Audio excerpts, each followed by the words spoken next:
Laida Svajonių sodai kuria įspūdingas šventinės kompozicijas pas aktorę Aušrą Štukytę.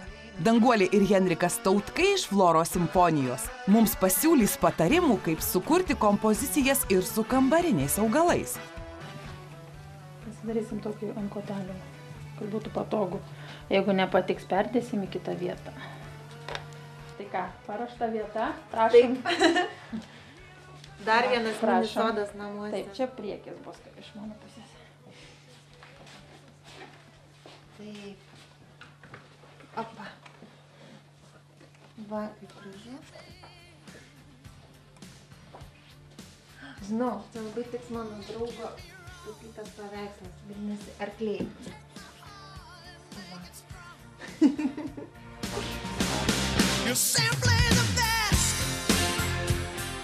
Tilansiją mes turime persodinti, nes šio augalo šaknys dar nėra susiformavę ir išsiplėtę po visą vazoną. Tačiau jeigu augalas yra plačiai įsišaknyjęs, tuomet geriau jo neliesti, kad jam nepakenktume, patarė Henrikas Tautkus. Tai kokia situacija pas Aušrą ant palangės, Henrikai? Tikrai, va tokia, va kokia. Kokia?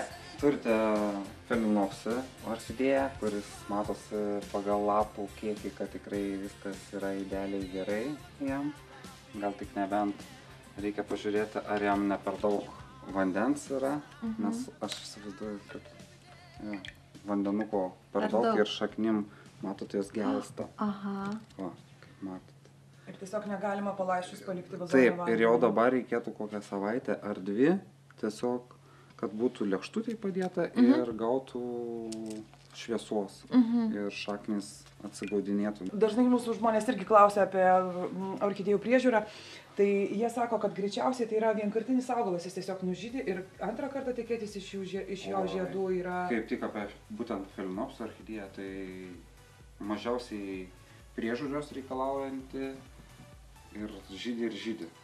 Tiesiog tą patį stiebą nenukirpti reikia, nes tankiausiai iš pažastėlių ar iš šitos jinai išleidžia dar ir vėl žydi, o jinai yra tiesiog perlaistyta.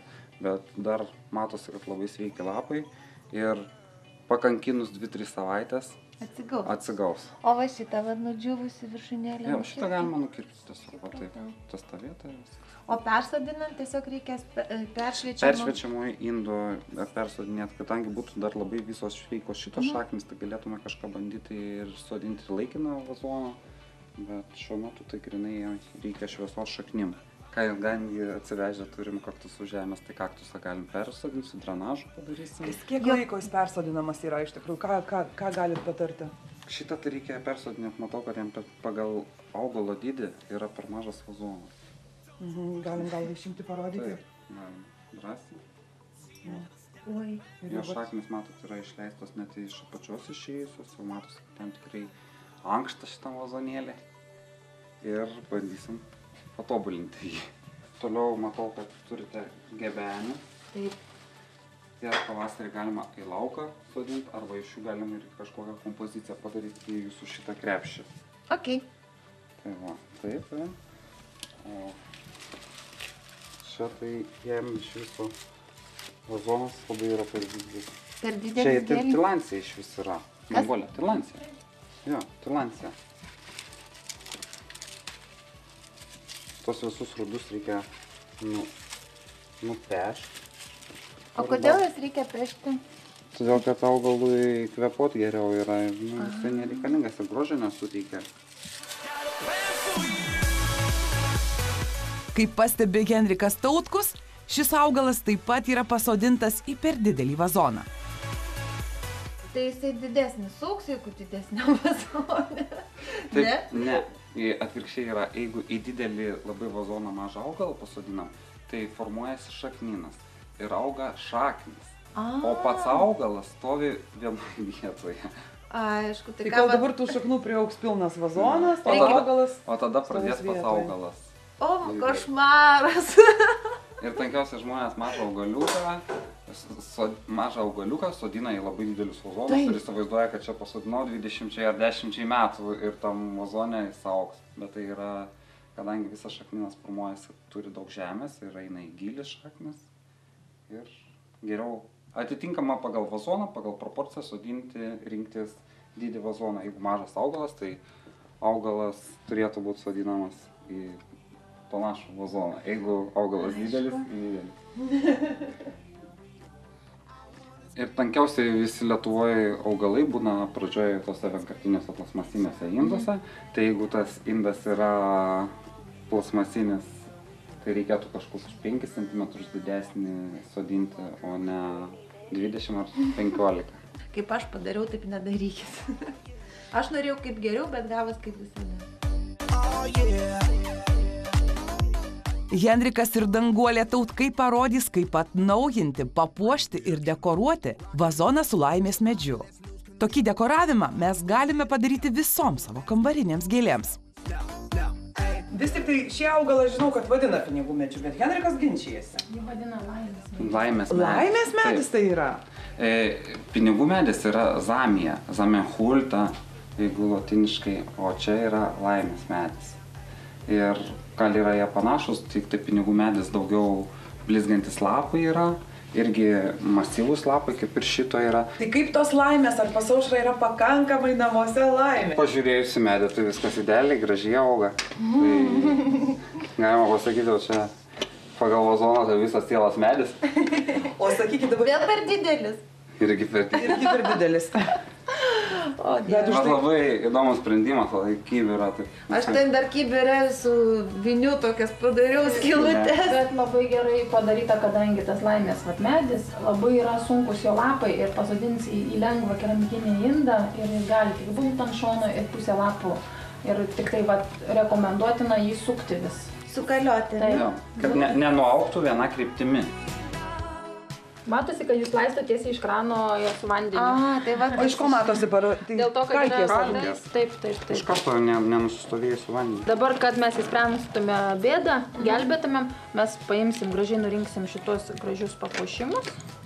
Tas galima būtų nuplauti, jeigu manoma. O mes per tą laiką reikia nuimti žemę truputėlį. Kokį dabar sluoksnį reikėtų nuimti? Reikėtų kokią 10 cm. Taip mes tiesiog atnaujintumėm žemę, ar ne? Ir dar kitas dalykas, niekad negalima per giliai pasodinti tiesiog kad kamienas. Sako, čia yra pasodinta per giliai? Iš ko, kaip galima? Nu, matosi. Truputėlį gilokai yra jau užberta žemė, bet mes čia ištaisysim tą klaidą. Šiam augalui žemė bus atnaujinta universaliu žemės mišiniu kambarinėms gėlėms. Taip pat jis bus patręštas ekologinėmis konditrašomis, kurios yra su pieno išrūgomis. Užpilsime dar vieną sluoksnį universalios žemės mišinio ir vazonas bus papuoštas aktorės Aušros Štukytės surinkta kriauklių ir akmenų kolekcija. Storalapius augalus Danguolė ir Henrikas Tautkai patarė dažniau nupurkšti nusistovėjusiu kambario temperatūros vandeniu. Mes, kol jūs plojat kriauklės, mes nuėmėm žemę ir dadėjom naujų ir jums metus laiko nereikės būtinai, nereikės čia nei persodinti ir tuo pačiu tręšti. Mes pabėrėm ilgo veikimo trąšų ekologiškų. Dabar tik liko padekoruosim jūsų surinktom kriauklėm. Aš ištrauksiu tas kriauklytės, kurias... O iš kur tos kriauklytės? Iš kur ta kolekcija Aušra jūsų? Mano kolekcija iš tikrųjų jau čia ne vienerius metus, jinai netyčia po truputėlį dėliojasi, nes mano draugai žino, kad man lauktuvių nereikia vežti nieko apart akmenukų, kriauklyčių arba magnetukų ant šaldytuvo durelių. Tai iš kokių čia šalių? Jums tos kriauklės tokios įdomios? Šitos tai yra iš Afrikos. Iš Afrikos, ar ne? O šita? Irgi. Irgi čia iš visos Afrikos. šitos didesnės kriauklės yra iš Afrikos. Tai šitos kriauklytės. Na, akmenuką gerai, didelį. Didelė, ne kokia nors, gal raudona, va šitą. Man atrodo, kad šitą akmenuką aš parsivežiau pati. Parsivežiau pati ir ar tik tai ne iš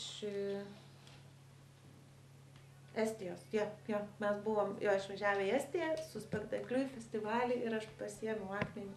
Prie jūros, ar ne? Ne prie jūros, ne. Ne prie jūros, ne? Ne, mes sustojom pakeliui kažkaip ir aš sakau, aš kiek mens neturiu ir ten, žodžiu, kas į kavinę, o aš ten prie dirvos karstytis.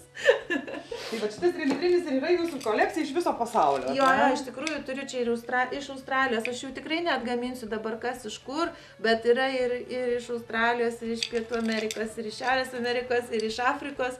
Yra ir iš Tibeto, iš budistų vienuolyno akmuo. Tai gal prie laimės medžio irgi labai tiktų? Ir jo, gal ir tik teisingai reikėtų prie laimės medžio. Čia laida Svajonių sodai. Daugiau patarimų, kaip papuošti savo namus Velykomis ir kaip sukurti kambarinių gėlių ir azalijų kompozicijas, matysite jau po reklamos. Likite su TV3 ir laida Svajonių sodai.